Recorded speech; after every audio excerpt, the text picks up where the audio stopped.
Igice cyo kwigwa cya 7. Imbabazi za Yehova zitugirira akahe kamaro? Iki gice kizigwa kuva ku itariki ya 21 kugeza kwa 27 Mata. Umurongo iki gice gishingiyeho ugira uti ni wowe babarira by'ukuri. Zaburi 130 umurongo wa 4. Indirimbo ya 15. Nimusingize umwana w'imfura wa Yehova. Iki gice kibandaho gusuzuma imvugo z'ikigereranyo zikoreshwa muri Bibiliya zivugwa muri iki gice biri bufashe buri wese muri twe kwishimira ko Yehova tubabarira by'ukuri. Paragrafi ya mbere, ikibazo. Kuki biba bigoye kumenya icyo umuntu ashatse kuvuga mu gihe akubwiye ati ndakubabariye? Iyo wavuze ikintu cyangwa ukagira icyo ukora kikababaza umuntu maze akakubwira ati ndakubabariye, wumva biguhumurije. Ariko hari igihe umuntu akubwira atyo ntusobanukirwe neza icyo akubwiye. Hari ubwo ashaka kuvuga ko ikibazo mwagiranye gikemutse cyangwa ashaka kuvuga ko mutagomba kongera kukivugaho. Mu by'ukuri iyo umuntu akubwiye ati ndakubabariye, hari igihe aba ashatse kuvuga igitandukanye n'icyo utekereza. Paragrafi ya 2, ikibazo. Ibyanditswe bisobanura bite imbabazi za Yehova? Uko Yehova tubabarira bitandukanye n'uko tw'abantu badatunganye tubabarirana. Imbabazi za Yehova zirihariye. Umwanditsi wa Zaburi yavuze ku mbabazi za Yehova agira ati ni wowe babarira by'ukuri kugira ngo abantu bagutinye. Zaburi 130 umurongo wa 4. Rwose Yehova tubabarira by'ukuri. Ni utwereka icyo kubabarira by'ukuri bisobanura. Hari igihe abanditsi ba Bibiliya bagiye bakoresha ijambo ry'igiheburayo risobanura kubabarira ritigeze rikoreshwa ryerekeza ku mbabazi z'abantu. Ibisobanura bigira biti ijambo ry'igiheburayo ryahinduwemo kubabarira ryumvikanisha igitekerezo cyo kubabarira by'ukuri bitandukanye no kubabarira ibisanzwe. Hari Bibiliya nyinshi zitagaragaza iryo tandukaniro ry'ingenzi, ariko Bibiliya y'ubuhinduzi bw'isi nshya yo yagaragaje iryo tandukaniro nk'uko bigaragara muri Zaburi 130 umurongo wa 4. Ibisobanuro birarangiye. Paragrafi ya 3, ikibazo. Uko Yehova ababarira bitandukaniye he nuko twe tubabarira? Iyo Yehova abariye umuntu ibyaha bye abimuhanaguraho burundu kandi bakongera kuba inshuti. Dushimishwa no kumenya ko Yehova tubabarira burundu kandi akabikora kenshi. Muri Yesaya igice cya 55 umurongo wa 6 n'uwa 7 hagira ati mushaka Yehova kumubona bigishoboka, mumuhamagara akiri hafi. Umuntu mubi ntareka ibyo akora, nugira n'abahindura ibitekerezo bye. Agarukire Yehova kuko azamugirira imbabazi. Agarukire Imana yacu kuko izamubabarira rwose. Paragrafi ya 4, ikibazo. Ni iki Yehova yakoze kugira ngo adufashe gusobanukirwa icyo kubabarira by'ukuri bisobanura? Ese niba imbabazi za Yehova zitandukanye n'iz'abantu badatunganye, twasobanukirwa dute icyo kubabarira by'ukuri ari cyo? Muri Bibiliya harimo imvugo z'ikigereranyo Yehova yakoresheje zituma tubyumva neza. Muri iki gice turi busuzume zimwe muri zo. Ziri butwereke ukuntu Yehova tubabarira ibyaha tukongera kuba inshuti ze. Gusuzuma izo mvugo biri butume turushaho gushimira Papa wacu wo mu ijuru ugira imbabazi kandi akatubabarira mu buryo butandukanye. Yehova akuraho ibyaha byacu. Paragrafi ya 5, ikibazo. Bigenda bite iyo Yehova tubabariye ibyaha? Akenshi birigeranya ibyaha n'imitwaro iremereye. Umwami Dawidi yagaragaje uko ibyaha bye byari bimeze agira ati amakosa yanjye yarandenze, ameze nk'umutwaro uremereye ntabasha kwikorera. Zaburi ya 38 umurongo wa 4. Icyakora Yehova ababarira abanyabyaha bihana. Ijambo ry'igiheburayo ryahinduwemo kubabarira mbere na mbere ryumvikanisha guterura cyangwa gutwara. Yehova twamugeranya n'umunyambara guterura imitwaro yacu iremereye, ni ukuvuga ibyaha maze akabijyana. Paragrafi ya 6, ikibazo. Sobanura ukuntu Yehova ajyana kuri ibyaha byacu. Hari indi mvugo y'ikigereranyo igaragaza ukuntu Yehova ajyana kuri ibyaha byacu. Muri Zaburi 103 umurongo wa 12 hagira hati nk'uko izuba rirasira ari kure y'aho rirengera, niko yashyize kuri ibyaha byacu. Iburasirazuba ni kure cyane y'Iburengerazuba kandi ibyo bice byombi ntibishobora guhura. Ibyo bituma twumva ukuntu Yehova ashyira kure cyane ibyaha byacu. Rwose ayo magambo twizeza ko Yehova tubabarira mu buryo bwuzuye. Paragrafi ya 7, ikibazo. Bibiliya ivuga ko Yehova akorera iki ibyaha byacu? Ese nubwo Yehova ajyana kuri ibyaha byacu akomeza kubyibuka? Oya rwose. Umwami Hezekiya yavuze kuri Yehova agira ati, ibyaha byanjye byose wabijugunye inyuma yawe. Ibisobanuro byatanzwe kuri uwo murongo bigira biti, ntiwongeye kureba ibyaha byanjye.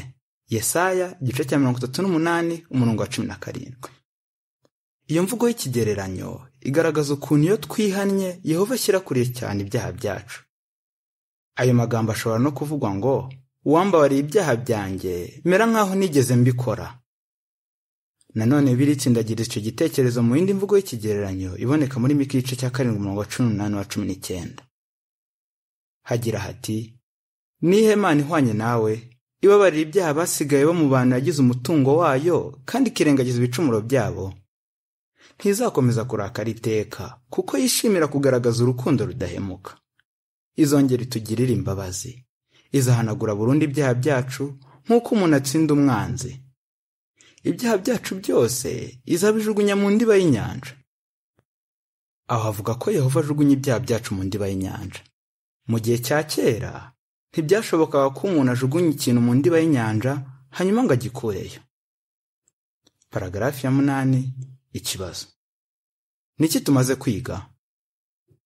Nkuko tumaze kuyibona, izo mvugo z'ikigereranyo zigaragaza ko iyo Yehova tubabariye aba ameze nk'udutuye umutwaro uremereye w'ibyaha byacu.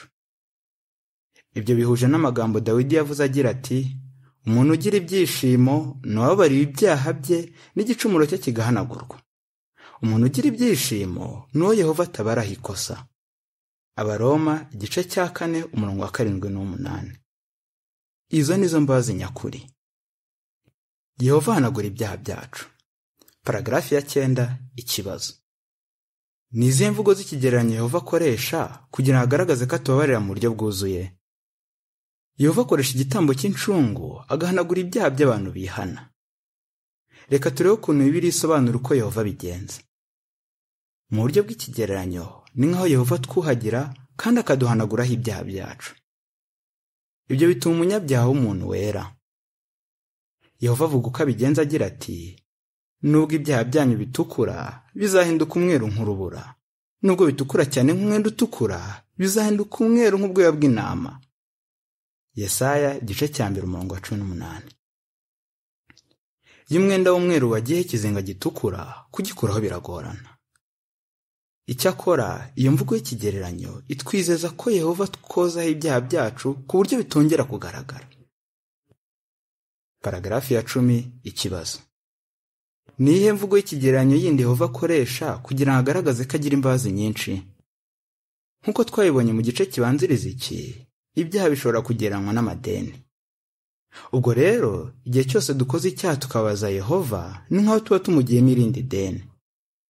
Tumurimo amadeni menshi. Ariko iyo Yehova tubabariye, ni nk'abadukuriyeho amadeni twagombaga kumwishyura. Ntashobora kutwishyuza ideni yadukuriyeho. Nk'uko umuntu yumva aruhutse iyo ideni yari afite rikuweho, niko natwe twumva tumeze iyo Yehova tubabariye ibyaha byacu. Paragarafi ya 11 ikibazo. Ni iki biri bishatse kuvuga iyo uvuze ko ibyaha byacu byahanaguwe?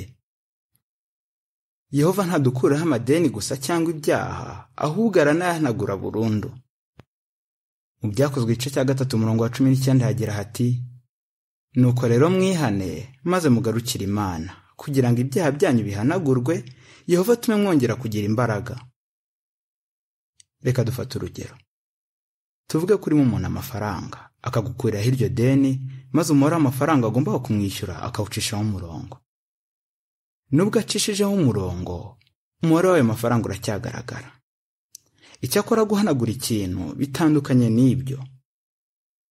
Kugira ngo twumve iyo mvugo y'ikigereranyo, tugomba gusobanukirwa ko mu gihe cya kera wino bakoreshaga bandika, washoboraga kwihanaguza amazi bitakugoye. Umuntu yashoboraga gufata igitambaro gitose maze akagihanaguza ibyo yari yanditse. Ubwo rero iyo umuntu yahanaguraga ideni, ntiryongeraga kugaragara. Nta muntu washoboraga no kumenya ibyari byanditse ku rupapuro. Ni nkaho iryo deni ryabaga ritarigeze ribaho.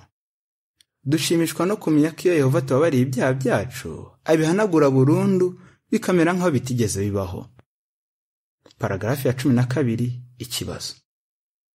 Imvugo y'ikigereranyo ivuga iby'igicu kinini isobanura iki? Yehova akoresha imvugo y'ikigereranyo imeze nk'iyo kugira ngo agaragaze ukuntu ahanagura ibyaha byacu. Yaravuze ati, nzahanagura amakosa yawe nk'uyanaguje igicu, n'ibyaha byawe mbihanagure nk'uyanaguje igicu kinini. Yesaya igice cya 44 umurongo 22. Iyo Yehova tubabariye, ni nk'afata igicu kinini akagitwikiriza ibyaha byacu ntibyongere kugaragara. Paragarafu ya 13 ikibazo. Twumva tumeze dute Yehova tubabariye ibyaha byacu? Izo mvugo z'ikigereranyo zitwigishije iki? Iyo Yehova tubabariye, ntituba dukwiriye gukomeza kwicira urubanza kubera ibyaha twakoze. Amaraso y'igitambo cya Yesu Kristo atuma tubabarirwa ibyaha byacu burundu. Ndetse ni nk'aho Yehova abona ko tutigeze tubikora. Uko niko Yehova tubabarira by'ukuri iyo twihanye ibyaha byacu. Yehova yemera ko twongera kuba inshuti ze. Paragarafu ya 14 ikibazo. Kuki twakwiringira ko Yehova tubabarira? Kubera ko Yehova tubabarira by'ukuri bituma twongera kuba inshuti ze. Ibyo bituma tutongera kwicira urubanza. Ntiduhangayikishwa no kumva ko Yehova kiturakariye kandi ko ashakisha uko azaduhana. Ntashobora gukora ibintu nk'ibyo rwose. None se, kuki dushobora kwiringira ko Yehova tubabarira? Umuhanuzi Yeremiya yasohoye amagambo yavuzwe na Yehova agira ati, nzababarira ikosa ryabo kandi sinongere kwibuka icyaha cyabo. Yeremiya igice cya 31 umurongo wa 34. Igihe intumwa Pawulo yerekezaga kuri ayo magambo, yakoresheje imvugo imeze nk'iyagira ati, nzababarira kandi ibyaha byabo sinzongera kubyibuka. Abaheburayo igice cya 8 umurongo wa 12. Ariko se ibyo bisobanura iki? Paragarafu ya 15 ikibazo. Amagambo avuga ko Yehova atazongera kwibuka ibyaha byacu asobanura iki? Ijambo kwibuka rikoreshwa muri Bibiliya siko buri gihe risobanura kugarura ikintu mu bwenge cyangwa kugitekerezaho. Ahubwo rishobora gusobanura kugira icyo umuntu agikoraho. Urugero, umugizi wa Nayo wari umanitswe iruhande rwa Yesu yaravuze ati, Yesu, uzanyibuke nugera mu bwami bwawe. Luka igice cya 23 umurongo wa 42 na 43. Uko bigaragara, ntiyashaka kumubwira gusa ngo uzantekerezeho nugera mu bwami bwawe. Ibyo Yesu yamusubije bigaragaza ko yari kugira icyo akora akamuzura. Ubwo rero, iyo Yehova avuze ko atazongera kwibuka ibyaha byacu, biba bisobanuye ko atazabiduhanira. Ntashobora kutubabarira ibyaha maze ngo mu gihe kiri imbere abiduhanire. Paragarafu ya 16 ikibazo. Bibiliya isobanura umudendezo duheshwa no kuba Yehova tubabarira by'ukuri. Bibiliya ikoresha indi mvugo y'ikigereranyo kugira ngo idufashe gusobanukirwa umudendezo duheshwa no kuba Yehova tubabarira by'ukuri. Kubera ko tudatunganye kandi tukaba tubangukirwa no gukora ibyaha, twari tumeze nk'abayoborwa n'icyaha. Ariko kubera imbabazi za Yehova, ntitukiyoborwa n'icyaha. Abaroma igice cya 6 umurongo wa 17 na 18. Iyo tuzi ko Yehova tubabariye, tugira ibyishimo nk'iby'abantu bahawe umudendezo. Paragarafu ya 17 ikibazo. Ni gute Yehova tubabariye tumera nk'umuntu ukiza indwara? Muri Yesaya igice cya 53 umurongo wa 5 hagira hati, ariko yatewe icumu kubera ibyaha byacu kandi amakosa yacu niyo yatumye yabaswa cyane. Yahawe igihano kugira ngo tubone amahoro kandi ibikomere bye nibyo byadukijije. Imvugo ya nyuma y'ikigereranyo tugiye gusuzuma itugeranya n'abantu barwaye indwara yica. Kubera igitambo cy'incungu Yehova yatanze binyuze ku mwana we, tumeze nk'abantu bakijijwe indwara. Iki gitambo cy'incungu cyatumye twongera kugirana ubucuti na Yehova bwari bwarangijwe n'iyo ndwara. Nk'uko umuntu yishimiye akiza indwara ikomeye, natwe turishima cyane Yehova tubabariye tukongera kuba inshuti ze. Akamaro ko kumenya ko Yehova tubabarira. Paragarafu ya 18 ikibazo. Ni iki twize ku mvugo z'ikigereranyo zikoreshwa muri Bibiliya zivuga ku mbabazi za Yehova? Ni ayahe masomo twavanye ku mvugo z'ikigereranyo zikoreshwa muri Bibiliya zigaragaza ukuntu Yehova tubabarira? Twabonye ko Yehova tubabariye atubabarira mu buryo bwuzuye kandi ntiyongere kwibuka ibyaha twakoze. Ibyo bituma twongera kugirana ubucuti na Papa wacu wo mu ijuru. Nanone twibukijwe ko kubabarirwa by'ukuri ari impano Yehova duha. tuzi neza ko kuba Yehova tubabarira atari ibintu twari dukwiriye, ahubwo biterwa n'urukundo rwe n'ineza ihebuje. Paragarafu ya 19, ikibazo cya A. Niki kidushimisha? Ikibazo cya B. Niki tuziga mu gice gikurikira? Mu Waroma igice cya 4 umurongo 8 hagira hati: umuntu ugira ibyishimo n'uwo Yehova atabaraho ikosa. Dushimishwa no kumenya ko Yehova ari Imana itubabarira by'ukuri. Zaburi 130 umurongo wa 4. Ariko hari ikintu cy'ingenzi ashingiraho kugira ngo atubabarire. Yesu yagisobanuye agira ati: nimutabarira abantu ibyaha byabo, Papa wanyu wo mu ijuru nawe ntazababarira ibyaha byanyu. Matayo igice cya 6 umurongo wa 14 na 15.